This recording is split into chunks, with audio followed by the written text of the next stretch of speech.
everyone, welcome back to my channel. Long time no see. I have been MIA for a long time. At some point I will tell you all about it, but today is not that day. Today is a tutorial. I just feel like I needed to, if I wanted to do a new video, I just needed to get back into teaching makeup, which is what I love to do most. So for today's tutorial, I'm going to show you something that I have been getting requests left, right, and center: the cut crease.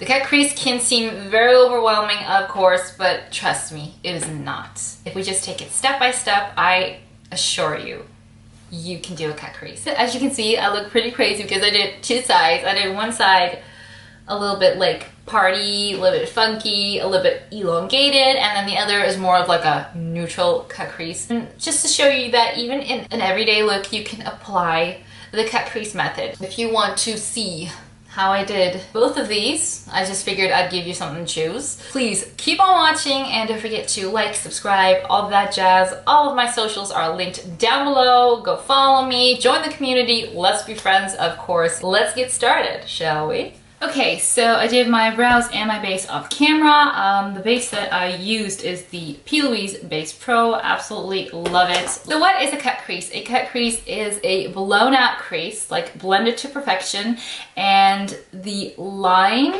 between your lid and your crease is super sharp, as if it were cut by knife. So hence the name cut crease. For this tutorial, I'm going to use my Norvina Volume 4 palette. Why? Because it has neutrals and it also has some crazy shades and some glitters, which is what I intend to use today. I'm going to start off with this side. This side is going to be more of like a rounded shape, a little bit more neutral tones. So I'm going to start off with D1, which is this shade right here. We're just going to go back and forth and little circles in the crease. And what I like to do to get that rounded shape, I like to make a little bit of a C shape at the end to really create that round shape, to really get it nice and round and blend. People blend and build that up. So that was one layer and it's fine. You can see it just gives you that first shadow. I'm gonna build up a little bit, so add a little bit more. If you want to see like a more like everyday 10-minute makeup look from me, comment down below. As you can see, I have that round shape pretty much down on that side, and we have a shade. You know, we have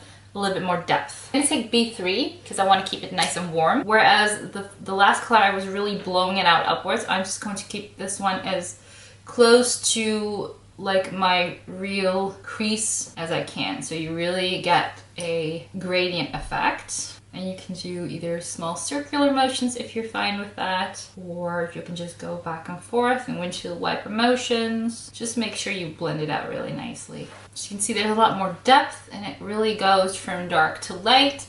And then also this rounded shape. Just try to keep it as round as possible. I'm going to take that B3 again, but I'm going to take that on the side of the brush and I'm just going to pat that on the outer part of my eyelid. Right there. That is the crease really softly, and then I'm just going to go back with that 221 and just really blend it out. We're going to go back onto that lid later on, so don't worry about that. But that is our first crease. I'm going to go on to the next crease. So for the transition shade on this side, I'm actually going to start off with B3. Again, my boozy brush. And I'm first going to take that in my crease like so. And then whatever is left on my brush, I just flick it out. Again, do this in layers. Never go in with too much at once because you will not get that blend. Blending is all about patience and building up. It's like building a wall. You don't just pile on bricks and then cement in between. No, you do a layer of bricks, you do a layer of cement, you do a layer of bricks, you do a layer of cement. And that's exactly how you build up a crease. You apply color, and you blend. So you can see the blending is kind of like the cement. As you can see, I'm already getting that nice winged shape. I'm gonna go in with D5, which is like a really nice cognac color. And I'm going to deepen out that line that I just created. And again, when I'm feathering this out, I make sure I have the least amount of product left on my brush. I really try to keep the pressure at a minimal. All the while, I am trying to make this part a little bit more rounded. So I'm just going to take my boozy brush once again. I'm just going to really softly blend out any edge. I'm just gonna take a little bit of that B3 color. Just gonna blend out those edges. Just give it a little bit more of a seamless blend. As you can see, that blending really takes time, and it really, I find it so wholesome. It's a really great like mindfulness exercise, I would say. Here we go. I'm gonna go in with that D5 color with my E25 from Sigma, and I'm going to again pat that on the outside of my lid because I want to do like a half cut crease on this side. A lot of things can look very scary to do, but if you go by step, it's actually not that scary. You just dissect it. That's basically how I work out looks. I try to dissect everything. Okay, so I zoomed you in a little bit closer. Hello. Because we're going to do the cutting of the crease. And for that, I'm going to use my P. Louise blank canvas, that 7072 brush. I want to really just flatten that brush and really saturate it in the paint. I'm going to show you two options that may work for you for cutting the crease. The pretty straightforward one is just going in with a product and just cutting that crease, and the other one can be just cleaning up that space first and then going in with your base. It all depends what works best for you. I personally like to clean up first. I don't know, it's just, for me it's just easier, so bear with me. I'm gonna do this side without the cleaning part first, and I'm just going to trace. But as I said, you want to make that brush as flat as possible, and you're just going to pat it into your crease.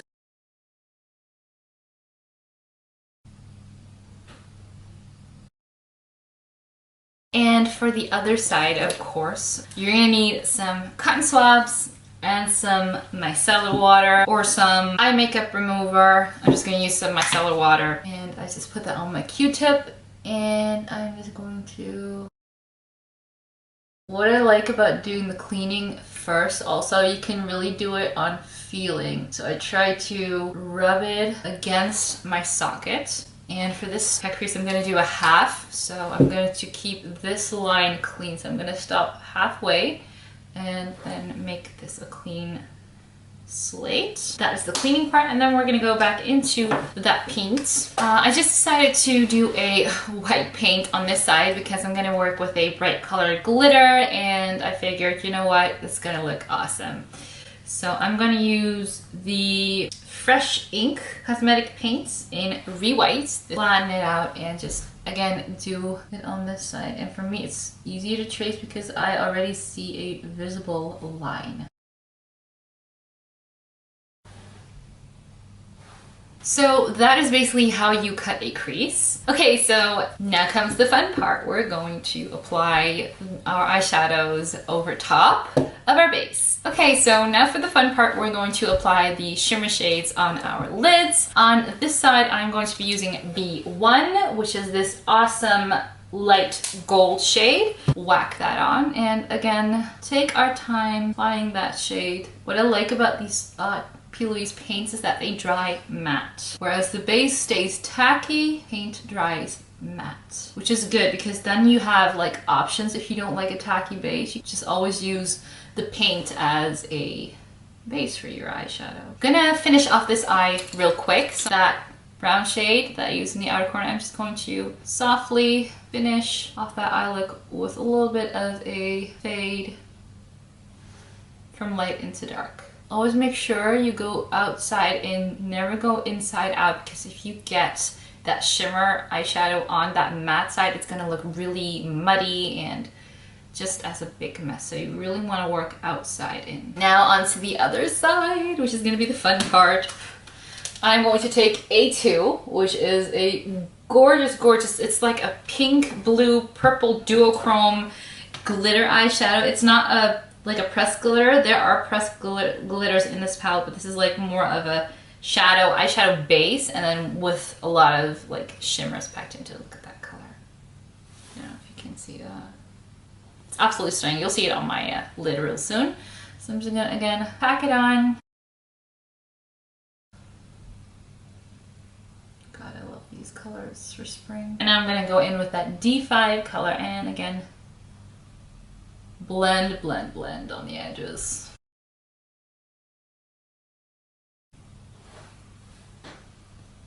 I'm gonna put on some lashes and I'm gonna do my base makeup and I'll be back to do the rest. Okay, so I'm back with my base makeup.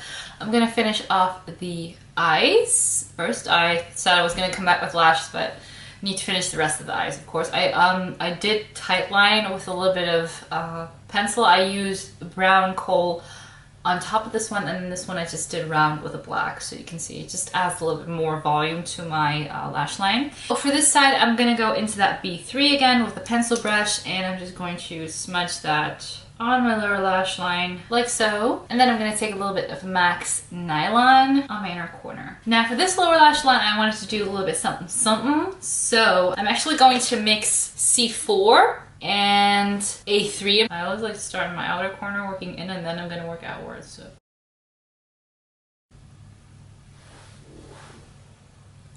There. From the same palette, I'm going to take C1. It's just a really nice light pink. I'm gonna take that in my inner corner here. I like it. It's just a little bit crazy to have two different sides, but see how you can still make a cut crease more natural, but still just have that pop of that lid color. And then this is just crazy, fun, wild, typical everyday look for me. So I'm just gonna go and do lips, lashes off camera, and I'll be right back. And done. So one more step, of course, we need to set the face. And I'm using the Revolution Skincare Niacinamide Essence Spray. So I'm just gonna do that. Okay, so for lashes, I used the new Queen Tarzi Roya Lashes SA. These probably might be my new favorite lashes. Like, these might even outdo the Nora's. And for lips, I used the Primark lip pencil in Velvet Touch. I used the Urban Decay Vice lipstick in Fuel 2.0. That is so sad. Seriously, that is so sad. To buy a new one. And then I also used this mini lip gloss from MAC. This is called Water Daisies. They have this. This is so cheap. This is so nice. It's one of my favorite nude lip glosses, and these I think are €8 or something. So, but the color is just absolutely immaculate. I hope that this tutorial has helped you overcome maybe your fear of doing a cut crease.